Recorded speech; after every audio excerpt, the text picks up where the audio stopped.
Assalamualaikum warahmatullahi wabarakatuh. Nabi al-Karim wa alihi wa ashabihi al-kiram al-Fatihah. A'udzu billahi minasy syaithanir rajim. Bismillahirrahmanirrahim. Alhamdulillahi rabbil alamin, arrahmanir rahim, maliki yaumiddin. Iyyaka na'budu wa iyyaka nasta'in. Ihdinas siratal mustaqim. Siratal ladzina an'amta 'alaihim ghairil maghdubi 'alaihim waladdallin. Amin.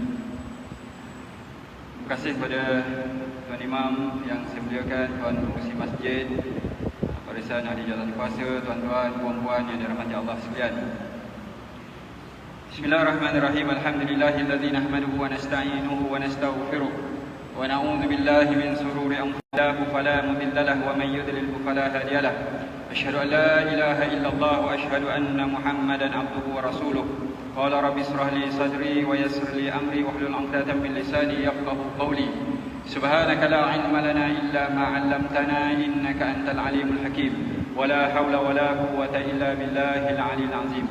Amsayna 'ala fitratil Islam wa kalimatil ikhlas wa 'ala dini nabiyyina Muhammadin sallallahu alaihi wasallam wa 'ala millati abina Ibrahim hanifan wa ma kana minal musyrikin. Radina billahi rabba wa bil islami dina wa bi Muhammadin nabiyyan wa rasula, amma ba'd.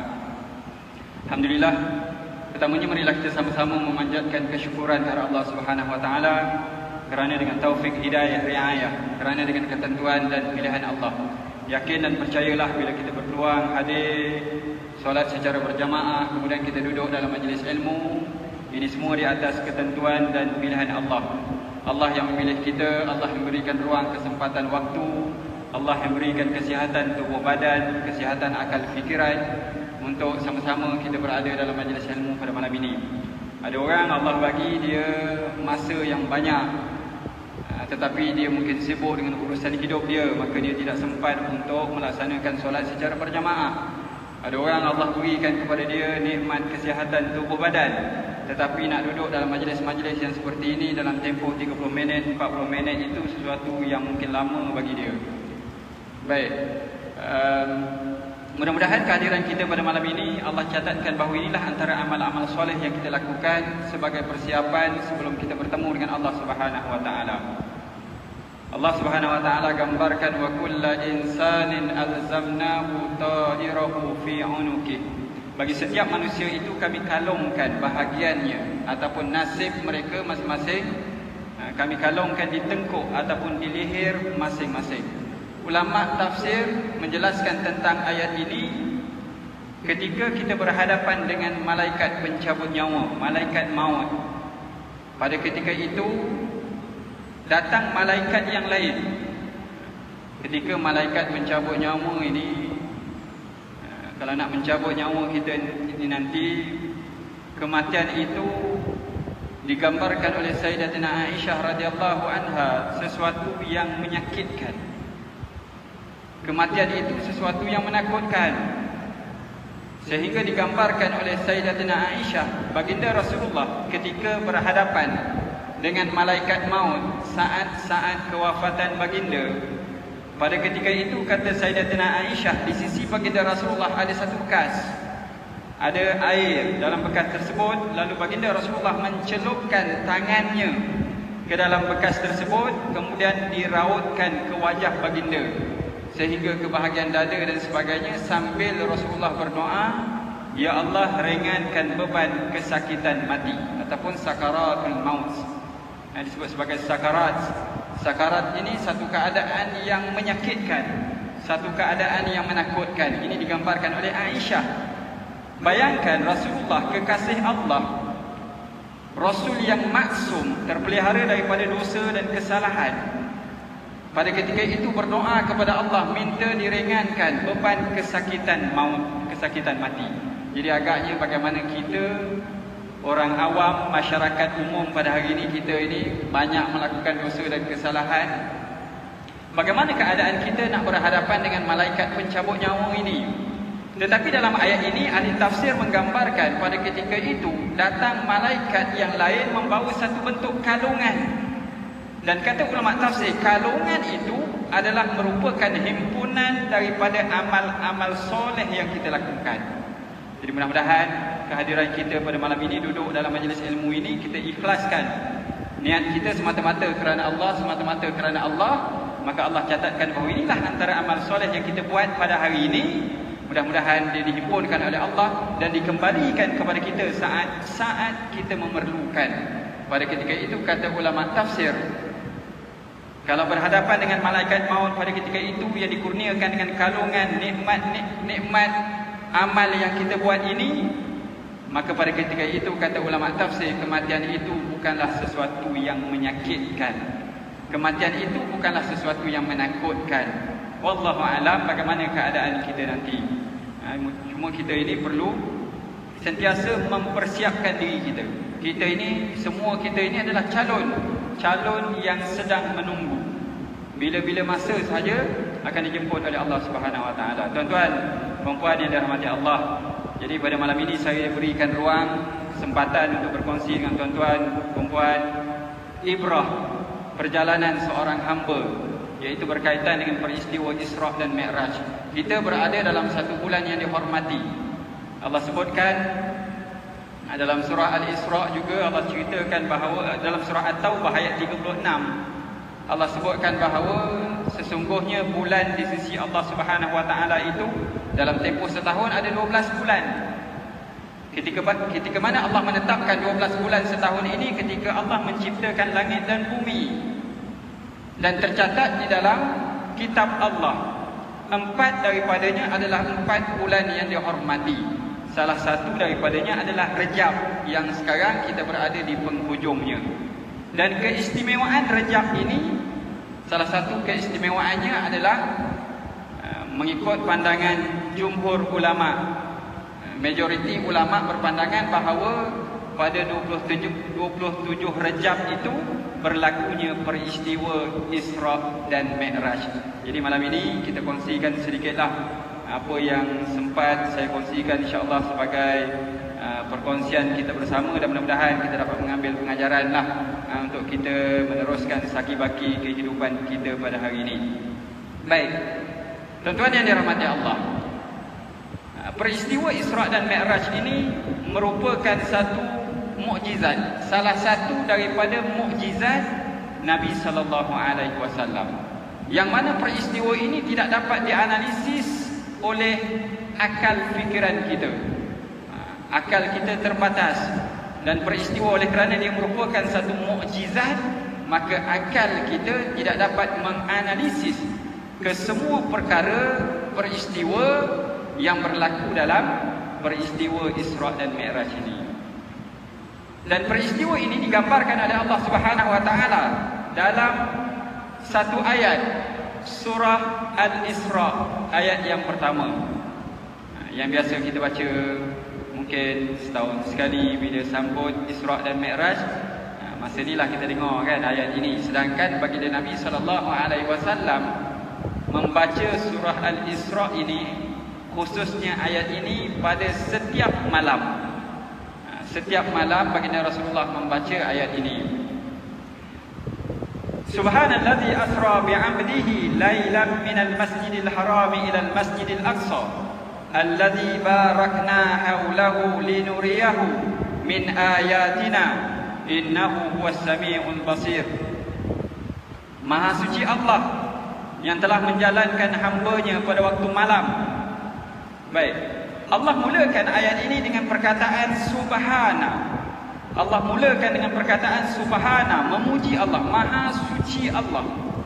Jadi kata ulama tafsir, perkataan ini menunjukkan ada perkara penting yang nak dikhabarkan oleh Allah Subhanahu Wa Taala. Ada benda yang sangat penting, peristiwa yang sangat hebat, yang mana dengan peristiwa ini menguji keimanan ramai manusia. Peristiwa Isra' dan Mi'raj. Sampai kita hari ini sekalipun, kan anak-anak kita pada hari ini kalau tanya apa peristiwa besar yang berlaku dalam bulan Rejab, tak ramai yang boleh jawab. Antaranya berlaku peristiwa Isra' dan Mi'raj. Apatah lagi kalau kita tanya Isra' dan Mi'raj ini apa sebenarnya yang berlaku, kan? Adakah Isra' dan Mi'raj ini adalah dua perkara yang sama? Memang tercengang-cengang lah anak-anak kita pada hari ini. Baik. Jadi Allah gambarkan dengan perkataan subhana ini peristiwa yang sangat penting yang menguji ramai manusia, dan peristiwa ini merupakan sumber inspirasi kepada pelbagai cabang ilmu. Ini daripada perkataan yang pertama saja Allah dah gambarkan pentingnya peristiwa ini, sehingga kan dengan peristiwa ini muncul pelbagai bidang ilmu pengetahuan. Baik, saya tak menguraikan ayat ini sepenuhnya pada malam ini, sebab dengan kesempatan waktu yang ada, SOP sekarang, untuk kuliah, tazkirah dan sebagainya, kita dibenarkan dalam tempoh 40 minit sahaja. Jadi mana mungkin saya menguraikan secara detail. Saya ingat saya ketika saya mengaji dulu, bila baca kitab berkait dengan Isra' dan Mi'raj ini, mengambil masa 2 hari 2 malam, berhenti betul-betul untuk makan, sembahyang, tidur, kemudian sambung lagi 2 hari penuh nak cerita tentang peristiwa Isra' dan Mi'raj ini. Jadi kita hari ini insya-Allah lah kita kongsilah sekadar apa yang kita sempat, insya-Allah. Baik. Subhanallazi asra, Maha suci Allah yang telah menjalankan peristiwa berjalan itu berlaku pada malam hari. Isra ataupun perkataan asra itu menunjukkan bahawa perjalanan itu berlaku pada waktu malam. Bi'abdihi, telah menjalankan hambanya itu bi'abdihi. Perkataan bi'abdihi itu, perjalanan Isra' dan Mi'raj ini berlaku roh dan jasad. Bi'abdihi itu maknanya roh, jasad, fizikalnya, spiritualnya, rohaninya berjalan sekali. Maknanya menafikan jika ada sesegelintir ataupun sesetengah pihak mengatakan peristiwa ini berlaku dalam mimpi. Jadi menolak sepenuhnya. Perkataan bi'abdihi itu menunjukkan bahawa berlaku roh dan jasad Nabi SAW. Dan kenapa selepas perkataan bi'abdihi itu Allah tambah dengan perkataan lailan, malam, sedangkan perkataan asra itu telah menunjukkan berjalan pada waktu malam, tetapi kenapa Allah kuatkan lagi dengan perkataan lailan ataupun lailam minal masjidil harami ilal masjidil aqsa. Jadi nak gambarkan perkataan lailan itu, nak gambarkan bahawa Isra' dan Mi'raj itu bukan berlaku sepanjang malam. Isra' dan Mi'raj bukan berlaku sepanjang malam, tetapi ianya berlaku sebahagian malam, dalam tempoh waktu yang singkat, bukan sepanjang malam. Baik, itu perkataan lailan. Jadi perjalanannya daripada Masjidil Haram di Mekah ilal Masjidil Aqsa, ke Masjid Al-Aqsa, Masjidil Aqsa di Palestin.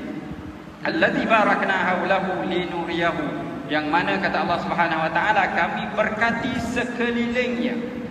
Sekeliling Baitul Maqdis ini adalah tempat yang diberkati oleh Allah Subhanahu wa taala.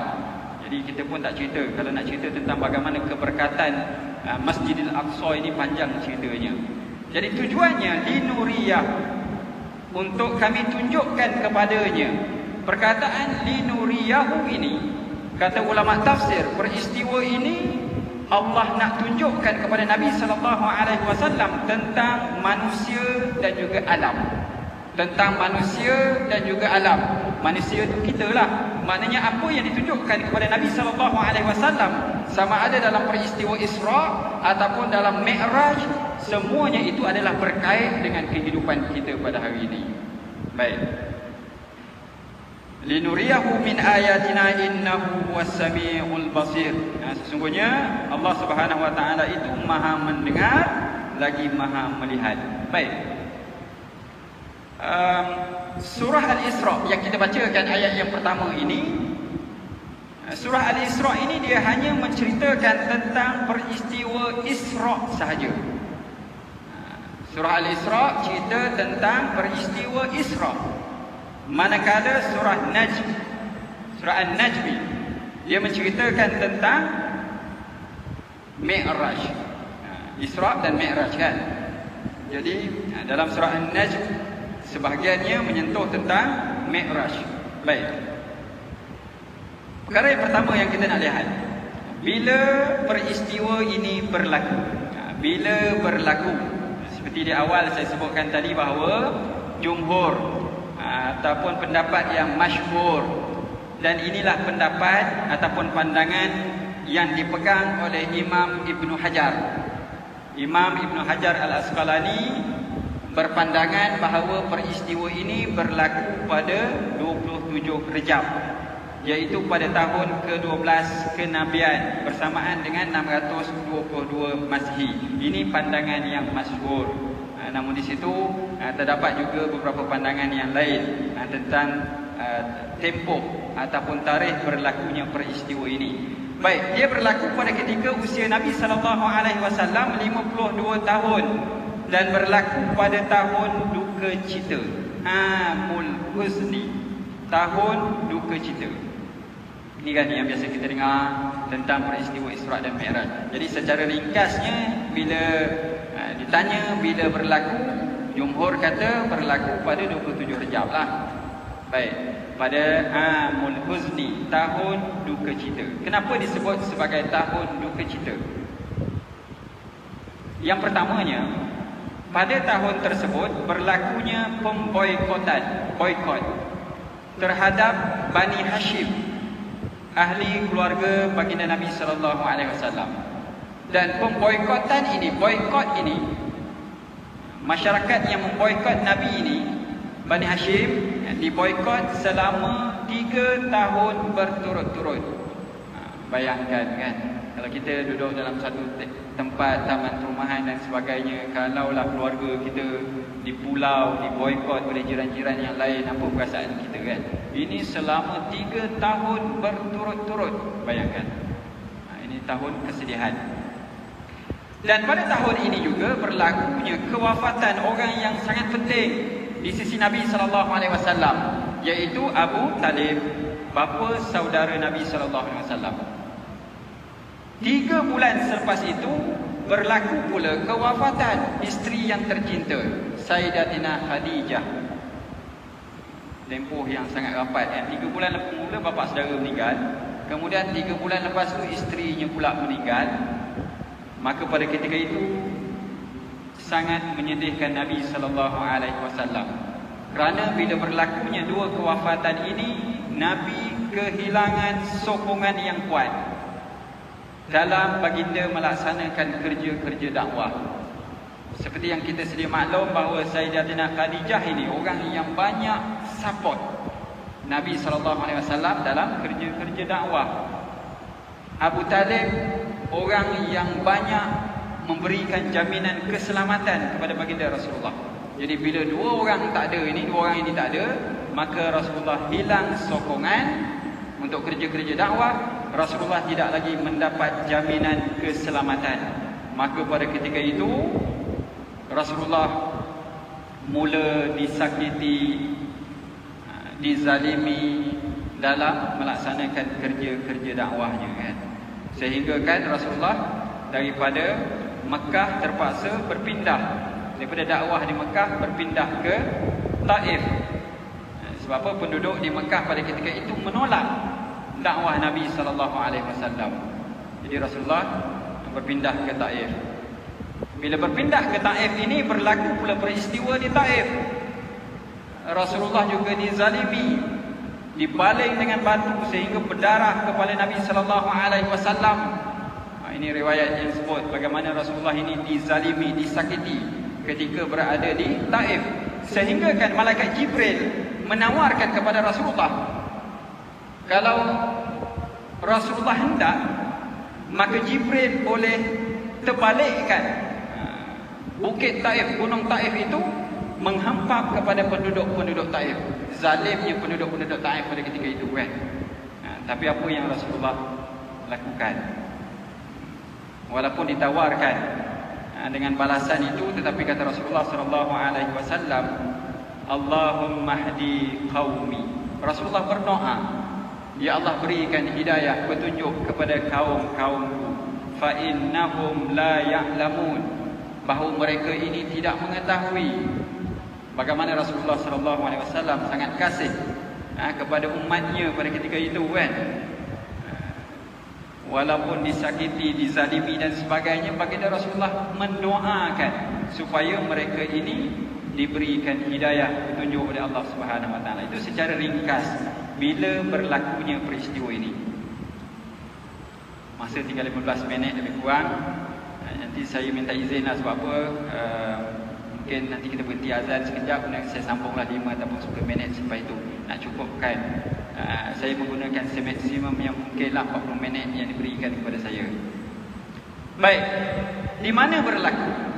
Kalau kita tengok di mana berlaku peristiwa ini, disebutkan dalam ayat itu tadi, Subhanallazi asra bi'abdihi lailan minal masjidil harami ilal masjidil aqsa.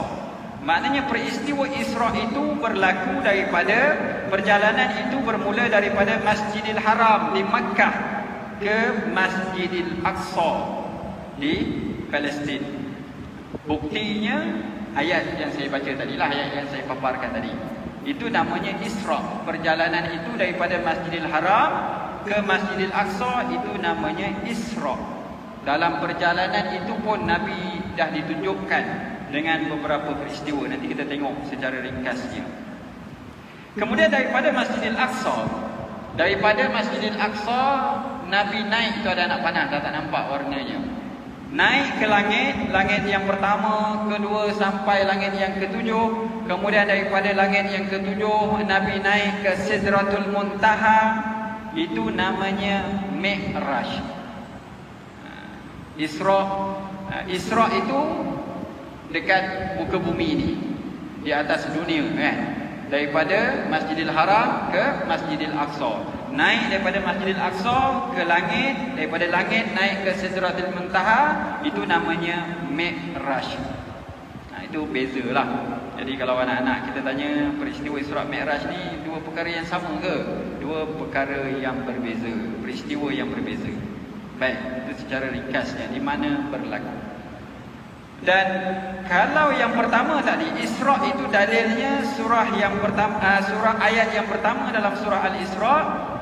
Mi'raj surah An-Najm ayat 13 sehingga ke 18. Ini dalilnya menunjukkan berlakunya peristiwa Mi'raj itu, sebagaimana yang Allah sebutkan, walaqad ra'ahu nazlatan ukhra.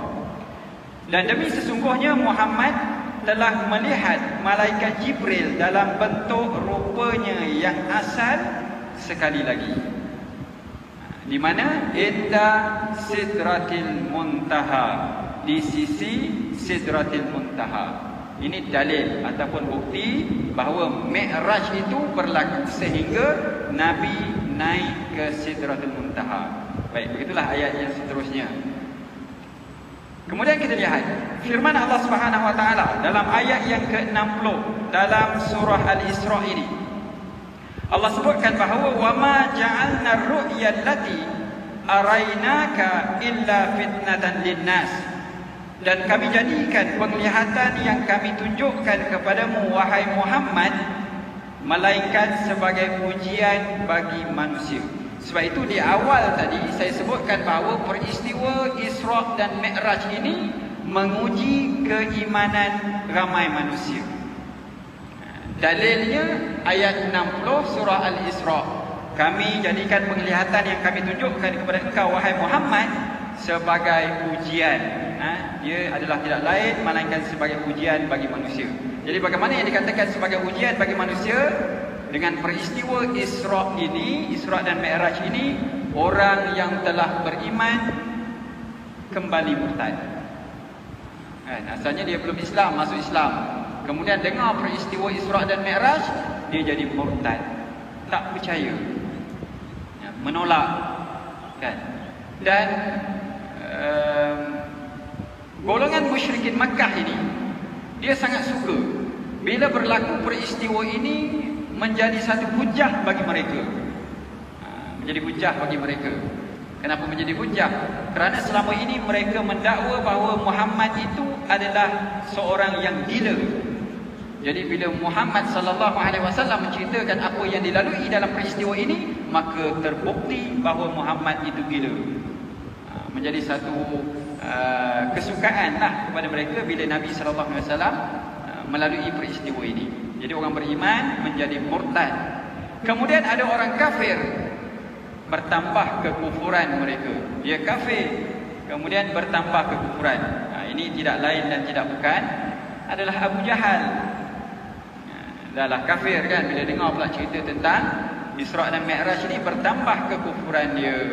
Bila dia melihat pada satu ketika melihat Rasulullah ini dalam keadaan kesedihan setelah melalui peristiwa ini, lalu Abu Jahal ini dia menawarkan diri untuk mengumpulkan penduduk Mekah pada ketika itu supaya Nabi SAW boleh menceritakan peristiwa yang dilalui oleh baginda malam tersebut. Abu Jahal kan orang yang berpengaruh dan sebagainya, dia tawarkan kepada Nabi, lalu dia himpunkan masyarakat Makkah pada ketika itu untuk Nabi ceritakan. Tapi sebelum itu, sebelum cerita, dia panggil dahulu kafilah-kafilah dagang yang biasa bermusafir daripada Makkah ke Palestin, ke Masjidil Aqsa terutamanya, supaya menjadi saksi. Dia kumpulkan kafilah-kafilah dagang yang dah biasa pergi ke Masjidil Aqsa ini, lalu dia mempermainkan Nabi SAW. Perkara pertama yang Abu Jahal tanya, dia kata, kalau betul lah malam tadi engkau kata bahawa engkau telah pergi ke Masjidil Aqsa, ceritakan kepada kami ciri-ciri Masjidil Aqsa. Kalau kita lah datang masjid ni, rasanya umur kita dah ada yang 40 tahun, 50 tahun, dah berapa puluh ribu kali dah datang masjid ini.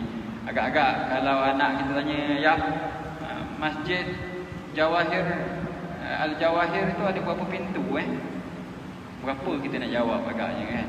Kalau tanya tiang mungkin senang lah, nampak ada 4, boleh bayangkan ada 4 tiang kan. Ada tanya, kalau tanya pintu, kalau tanya dalam ni ada berapa kipas semua sekali. Inilah yang ditanya oleh Abu Jahal, ciri-ciri Masjidil Aqsa.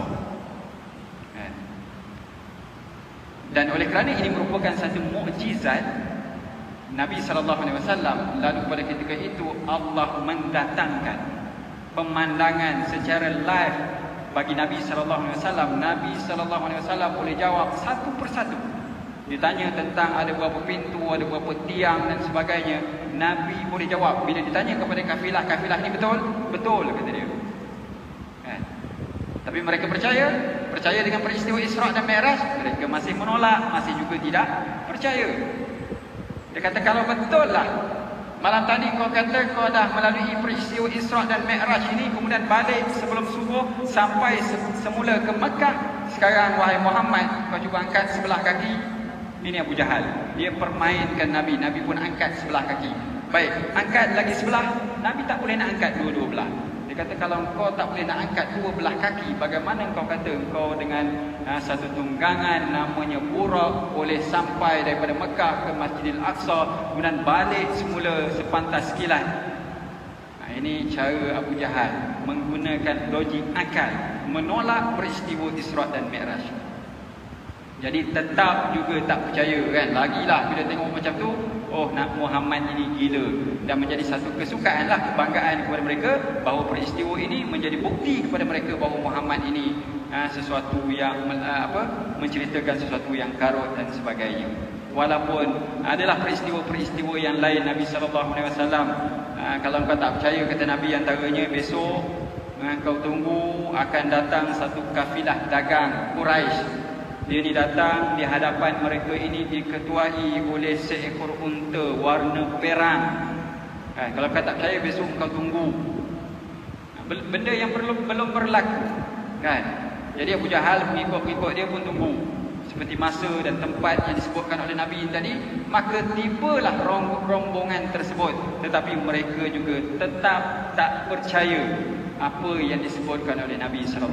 Ini yang dikatakan orang kafir bertambah kekufuran mereka. Baik, orang yang beriman bertambah keimanan mereka. Sudah tentu yang kita sedia maklum bahawa antaranya adalah Abu Bakar. Sebab itu dia mendapat gelaran As-Siddiq, membenarkan. Abu Bakar ini dia mendengar peristiwa Isra' dan Mi'raj ini bukan daripada lisan Nabi. Dia dengar daripada orang lain, tapi dia kata kalau itu yang disebut oleh Muhammad, maka aku membenarkan. Sebab tu dia digelar sebagai As-Siddiq. Baik. Perkara yang ketiga, apa kaitan peristiwa Isra' dan Mi'raj ini dengan kehidupan kita pada hari ini? Kalau tadi saya sebutkan bahawa dalam peristiwa ini linuriyahu, untuk kami tunjukkan kepadanya apa yang ditunjukkan kepada Nabi itu adalah berkaitan dengan manusia, berkait dengan kita. Jadi apa kaitan dengan kehidupan kita? Perkara yang pertama kita lihat, kembali semula ke awal, ketika nak memulakan perjalanan Isra' ini, Jibril datang membelah dada Nabi kan, menyucikan hati Nabi SAW. Jibril datang bawa bekas yang mengandungi iman dan hikmah, kemudian dibelah dada baginda daripada bawah leher sampai ke perut, dikeluarkan hati baginda, dicuci dengan air Zam-Zam. Penyucian hati. Sebelum dibawa berjalan bertemu dengan Allah, hati Nabi dicuci terlebih dahulu. Jadi itu apa simbolik kaitan dengan kehidupan kita pada hari ini. Nabi sebelum bertemu dengan Allah dibersihkan hatinya terlebih dahulu. Kita pada hari ini sepatutnya bila kita nak beribadah kepada Allah Subhanahu Wa Taala, kita kena pastikan hati kita dibersihkan terlebih dahulu. Kalau tidak rugi je kita kan, buat penat je kita datang solat berjamaah, kita apa lagi, buat amal-amal soleh yang lain dan sebagainya, tapi hati kita tidak bersih. Hati kita masih ada lagi perasaan riak, sombong, orang lain asyik tak betul aja. Kalau jiran-jiran kita ni kita pandang serong dan sebagainya, semua orang tak betul lah. Yang betul kita aja, itu kita ada masalah hati. Bagaimana kita nak beribadah kepada Allah Subhanahu Wa Taala? Ini yang kita kena muhasabah diri kita. Sebelum kita menghadap Allah, terutamanya kita pastikan kita kena bersihkan hati kita terlebih dahulu. Inilah yang ditunjukkan dalam peristiwa Isra' dan Mi'raj. Baik. Nak bersihkan hati Nabi ini cukup mudah. Kan? Jibril belah dada, keluarkan hati, basuh dengan air Zam-Zam. Tapi kita tidak semudah itu. Kita balik ataupun pergi hospital dan sebagainya, nak suruh doktor operate, keluarkan hati, nak basuh dengan air Zam-Zam, tak boleh, tak jadi. Kita bukan Nabi. Jadi nak menyucikan hati kita ini, antaranya kata Imam Al-Ghazali, kita kena zikir 1000 kali. Apa zikirnya? Terpulanglah banyak zikir. Antaranya kita boleh zikir perkataan Subhanallah, ataupun kita beristighfar Astaghfirullah. Banyak kalimah zikir. Paling kurang kita kena beristighfar satu hari kena lebih daripada 70 kali. Sebab apa? Nabi SAW beristighfar, memohon keampunan Allah lebih daripada 70 kali sehari. Kalau kita kurang daripada 70, paling kurang Astagfirullah itu tak sampai 70 sehari, maknanya kita merasakan kita ini lebih hebat daripada Nabi SAW. Sedangkan kita ini banyak dosa, maksiat, kesalahan kita dan sebagainya. Macam-macam zikir lah. Kalau istighfar tadi ada Sayyidul Istighfar contohnya kan. Itu penghulu bagi segala istighfar yang kita kena amalkan insyaAllah. Baik. Kemudian Ibrahim Al-Khawas sebut macam mana kita nak bersihkan hati kita ini. Baca Quran dengan tadabbur, sembahyang malam, bersahabat dengan orang soleh. Khalaq batni ini kosongkan perut. Kita kalau banyak makan ini bukan hanya menyebabkan datang penyakit saja, tapi kita jadi malas dan sebagainya. Jadi kena kosongkan perut. Kosongkan perut dengan cara rajinlah kita berpuasa sunat, paling kurang pada hari Isnin, Khamis contohnya. Ini semua adalah usaha-usaha untuk kita membersihkan hati kita. Zikir, doa, munajat kepada Allah pada waktu malam. Kenapa pada waktu malam? Kerana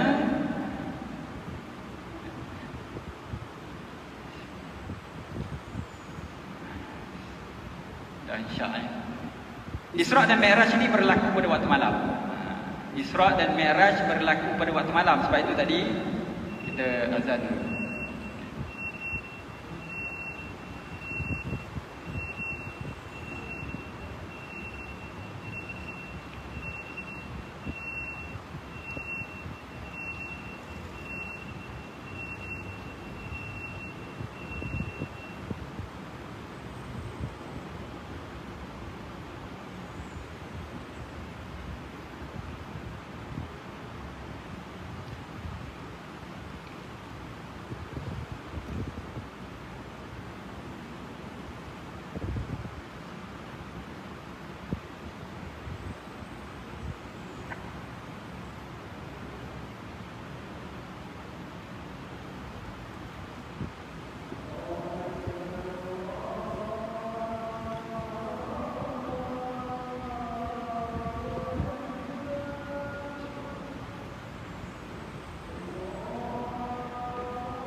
Baik, tuan-tuan dan puan yang dirahmati Allah, kita sambung sikit lagi.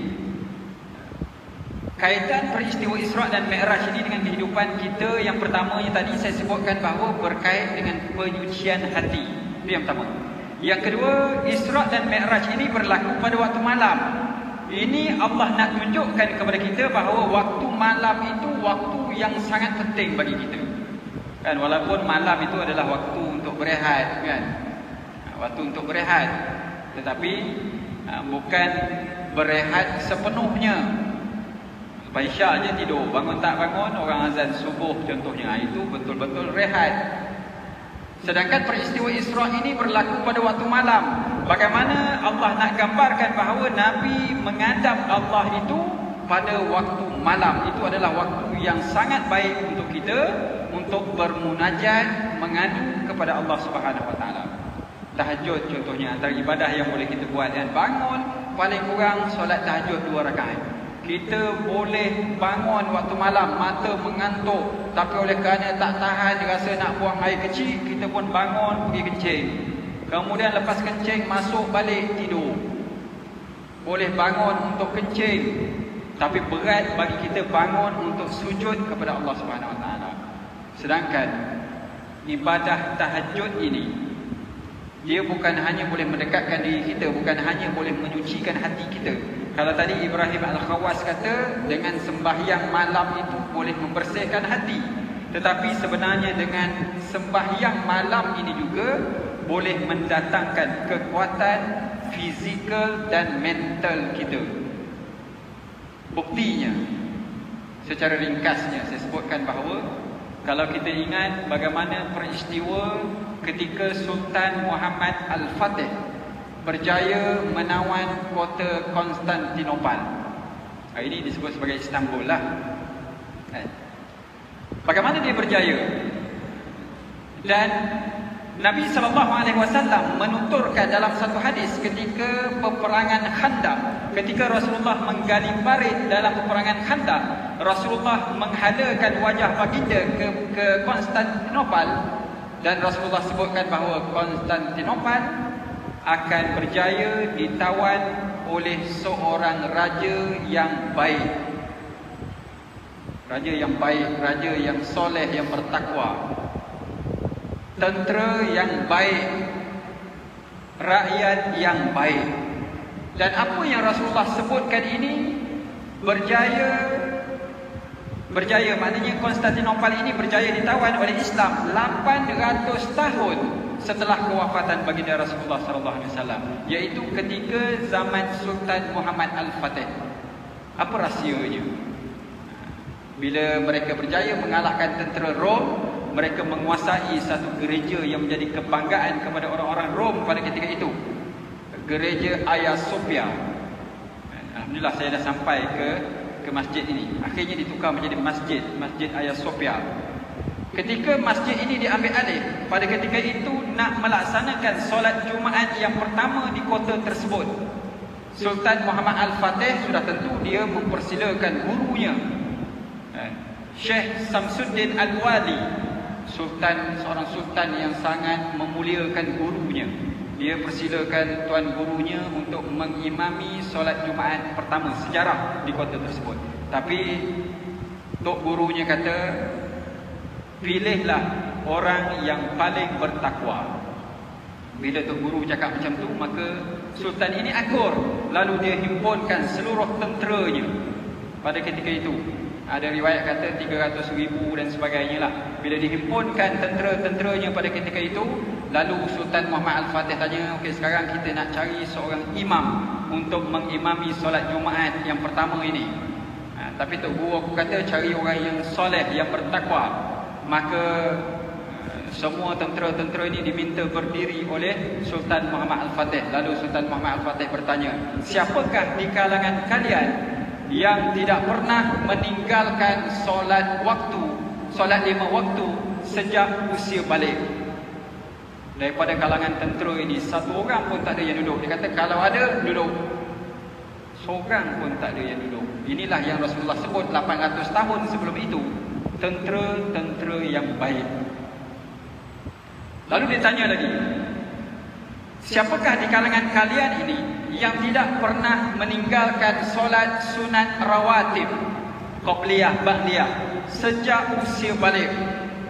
Pada ketika itu ramai tenteranya yang pernah meninggalkan. Jadi yang tinggal duduk, kata Sultan Muhammad Al-Fatih. Maka yang berdiri itu pun masih ramai. Maknanya solat sunat pun tak tinggal sejak usia balik. Lalu soalan yang ketiga dia tanya, siapakah di kalangan kalian ini tidak pernah meninggalkan solat tahajud sejak usia balik? Pada ketika itu semua tenteranya duduk, yang tinggal berdiri adalah Sultan Muhammad Al-Fatih. Ini rahsia kekuatan tentera-tentera pimpinan Sultan Muhammad Al-Fatih ini kerana mengamalkan solat malam. Baginda sendiri pun tak pernah tinggal tahajud. Jadi waktu malam ini adalah waktu yang terbaik untuk kita mengadu kepada Allah Subhanahu Wa Taala. Jadi ambillah peluang. Yang kita duduk dengar je Isra' Mi'raj berlaku satu malam, tapi malam itu tidak memberikan apa-apa kesan kepada kita. Mengadulah kepada Allah, kerana Allah Subhanahu Wa Taala pernah berfirman dalam satu hadis qudsi riwayat Imam Bukhari dan juga Muslim, yang mana Allah berfirman pada ketika itu 1/3 malam yang masih tersisa ini, ada tak di kalangan hamba-hambaku yang berdoa pada ketika ini, nescaya aku akan makbulkan doanya. Ada tak di kalangan hamba-hambaku yang memohon keampunan pada ketika ini, aku ampunkan segala dosanya. Ada tak di kalangan hamba-hambaku yang berhajat pada ketika ini, aku akan tunaikan segala hajatnya. Ini yang Allah janjikan pada 1/3 malam masih tersisa. Baik, itu kaitan malam yang berlakunya peristiwa Isra' dan Mi'raj dengan kita. Jadi manfaatkan malam yang kita lalui itu. Baik, sekurang-kurangnya bangun nak buang air kecil itu, solatlah 2 rakaat lebih dahulu. Baik, kemudian yang ketiga, perjalanan daripada Masjidil Haram berhenti di Baitul Maqdis, di Masjidil Aqsa sebelum Nabi naik ke langit. Apa simboliknya? Begitulah perjalanan kehidupan kita. Kan? Nabi di perjalanan di dunia ini tadi daripada Makkah berhenti ke Masjidil Aqsa. Kita ini tadi daripada alam dunia, perjalanan kita akan berhenti di satu alam namanya alam kubur, alam barzah. Persoalannya sejauh mana hari ini kita bersiap untuk kehidupan kita selepas ini. Kita bersusah payah untuk hidup senang di atas dunia ini. Kita kerja siang malam, pagi petang, sanggup berhujan, berpanas dan sebagainya, kerana nak senang hidup di atas dunia. Tapi apa yang kita buat untuk senang hidup di alam persinggahan itu nanti? Yang Nabi SAW sebut, innamal qabru, sesungguhnya kubur itu, innamal qabru raudatun min riyadil jannah. Dia boleh jadi sebagai salah satu daripada taman-taman syurga. Au hufratun min hufarin nar, ataupun barangkali dia boleh jadi sebagai satu lubang daripada lubang-lubang neraka. Jadi kita pilihlah, kita persiapkanlah tempat kehidupan kita selepas ini.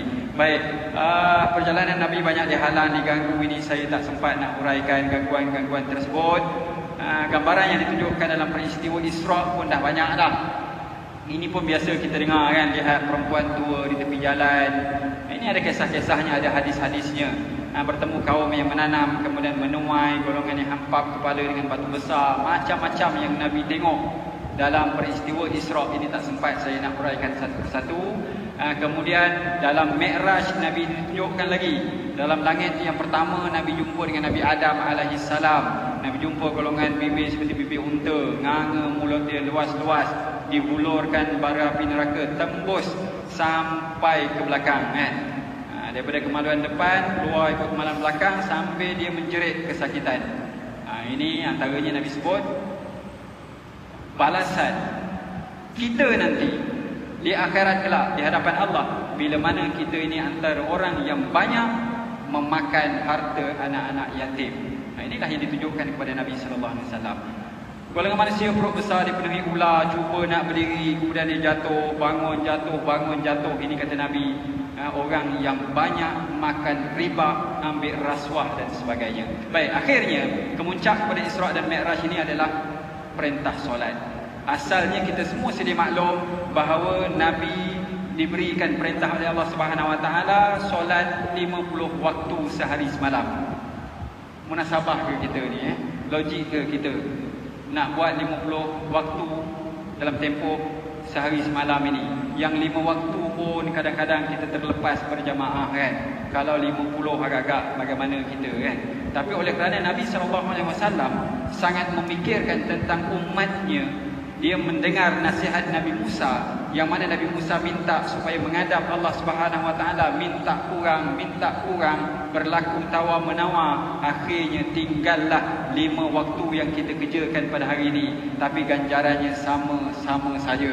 Tetap sama, sesungguhnya sembahyang itu 5 waktu kata Allah, tetapi ganjarannya tetap sama bersamaan dengan 50 waktu. Ini yang Allah Subhanahu Wa Taala sebutkan. Baik. Jadi bagaimana solat kita? Kita kena muhasabah balik solat kita, kerana solat itu adalah amalan pertama yang Allah akan hitung hisab kita di hari akhirat kelak. Inna awwalu ma yuhasabun nasu bihi yaumal qiyamah min a'malihim as-solat. Amalan pertama yang Allah akan hisab nanti daripada amal-amal soleh yang kita kerjakan adalah solat. Yaqulu rabbuna jalla wa azza li malaikatihi, Allah berfirman kepada para malaikatnya, sedangkan wa huwa a'lam, sedangkan Allah itu Maha mengetahui. Allah kata apa? Unzuru fi salati abdi, tengok hamba ku ni tadi solat dia atammaha am naqassaha, sempurna ke tak sempurna. Jadi semayang kita kena jagalah, semayang kita kena belajar, semayang kita tak boleh ikut-ikut. Sallu kama ra'aitumuni usalli. Nabi sebut ringkas dia, sembahyanglah kamu sebagaimana kamu lihat aku solat. Jadi sempurna kita menyambut Isra' dan Mi'raj ini, yang juga dikenali sebagai bulan sembahyang ataupun bulan kita menerima perintah solat, maka kita berazam untuk sama-sama perbaiki solat yang kita kerjakan pada hari ini. Orang yang tak solat ini, Allah gambarkan dia sebagai orang yang lalai, orang yang lawan perintah Allah Subhanahu Wa Taala. Baik, akhirnya di penghujungnya dalam surah An-Najm ayat 59 sampai 62 ini Allah sebut, bila kita pada setiap tahun contohnya dengar peristiwa Isra' dan Mi'raj ini, Allah tanya pada kita, afamin hazal hadis ta'jabun, apakah kau merasa hairan dengan peristiwa ini? Dengar cerita satu persatu secara detail, adakah kau merasa hairan? Tanya Allah Subhanahu Wa Taala. Wa tadhakuna wa la tabkun, dalam masa yang sama dah dengar tadi ceritanya tapi masih lagi sempat ketawa, tidak mendatangkan ketakutan kepada Allah sehingga menangis dan sebagainya. Kalau kita dengar peristiwa-peristiwa yang Nabi tengok, siksaan yang bakal kita lalui kalau dosa tersebut kita lakukan, sehingga menitiskan air mata sepatutnya, takutnya kita kepada Allah Subhanahu Wa Taala. Tapi apa yang kita buat? Wa antum samidun, kata Allah, kamu masih lagi berlengah-lengah, tangguh lagi fasjudu lillahi wa'budu, maka sembahlah Allah, beribadahlah kepada Allah Subhanahu Wa Taala, kembalilah kepada Allah Subhanahu Wa Taala. Mudah-mudahan dengan perkongsian yang ringkas ini memberikan pengajaran ibrah kepada kita, bahawa Isra' dan Mi'raj ini, apa yang ditunjukkan kepada Nabi itulah gambaran apa yang sedang dan akan kita lalui satu ketika nanti. Wallahu a'lam. A'udzubillahi minasyaitonirrajim. Bismillahirrahmanirrahim. Alhamdulillahirabbil alamin, wassalatu wassalamu ala asyrafil anbiya'i wal mursalin wa ala alihi wa sahbihi ajma'in. Allahumma ya Allah ya Rahman ya Rahim. Terima kasih ya Allah. Terima kasih ya Allah, terima kasih ya Allah kerana menghimpunkan kami pada malam ini ya Allah. Kami menadah tangan kami dengan penuh kehinaan dan kehambaan, kami merayu kepada-Mu ya Allah. Ampunkan segala dosa kami ya Allah, sama ada dosa besar maupun dosa kecil ya Allah. Dosa yang kami lakukan secara terang maupun tersembunyi ya Allah. Dosa yang kami lakukan secara sengaja maupun tidak sengaja ya Allah. Ya Allah ya Tuhan kami, ampunkan dosa guru-guru kami ya Allah. Ampunkan dosa ibu dan ayah kami ya Allah. Sesungguhnya guru-guru kami ya Allah, ibu dan ayah kami telah banyak bersusah payah membesar dalam mendidik kami ke jalan yang Engkau redai. Rahmatilah mereka ya Allah, kurniakan kesihatan sepanjang hayat mereka, permudahkanlah segala urusan mereka ya Allah. Ya Allah ya Tuhan kami, sesungguhnya Engkau Maha mengetahui ya Allah Barangkali ada di antara ibu dan ayah kami yang sedang sakit pada ketika ini ya Allah. Kami merayu kepada-Mu ya Allah, ringankan beban kesakitan yang ditanggung oleh ibu dan ayah kami. Sembuhkanlah mereka ya Allah. Jadikanlah mereka orang yang paling bersabar dalam menghadapi ujian ini ya Allah. Ya Allah, ya Tuhan kami, sudah tentu juga ada di antara ibu dan ayah kami telah lama meninggalkan kami ya Allah. Tempatkan mereka bersama-sama dengan para awliya, anbiya dan orang-orang yang soleh. Kasihanilah mereka ya Allah, sebagaimana mereka kasih dan sayang kepada kami semenjak kami kecil lagi ya Allah. Masukkanlah ibu dan ayah kami ke dalam syurga-Mu tanpa hisab ya Allah. Ya Allah, ya Tuhan kami, kurniakan kepada kami anak-anak yang soleh, anak yang taat kepada perintah-Mu ya Allah, anak-anak yang boleh mendirikan solat tanpa disuruh ya Allah, anak-anak yang menutup aurat mereka dengan sempurna ya Allah, anak-anak yang berjaya dalam hidup mereka ya Allah, sama ada di dunia ini maupun di akhirat nanti. Kurniakan kepada kami semua yang hadir pada malam ini ya Allah, rezeki yang seluas-luasnya dari sumber yang halal. Jauhkanlah kami semua daripada segala yang haram. Peliharalah kami semua ya Allah. Ya Allah, ya Tuhan kami, jauhkanlah kami daripada wabak ya Allah. Hindarilah kami daripada wabak ya Allah. Janganlah kami disentuh oleh wabak ya Allah. Ya Allah, ya Tuhan kami, janganlah Engkau uji kami dengan sesuatu ujian yang tidak mampu kami hadapinya ya Allah. Tetapi seandainya Engkau uji kami ya Allah, jadikanlah kami di kalangan hamba-hamba-Mu yang paling bersabar ya Allah. Jadikanlah kami di kalangan hamba-hamba-Mu yang paling bersyukur ya Allah. Rabbana atina fid dunya hasanah wa fil akhirati hasanah wa qina azabannar. Walhamdulillahi rabbil alamin. Taqabbalallahu minkum.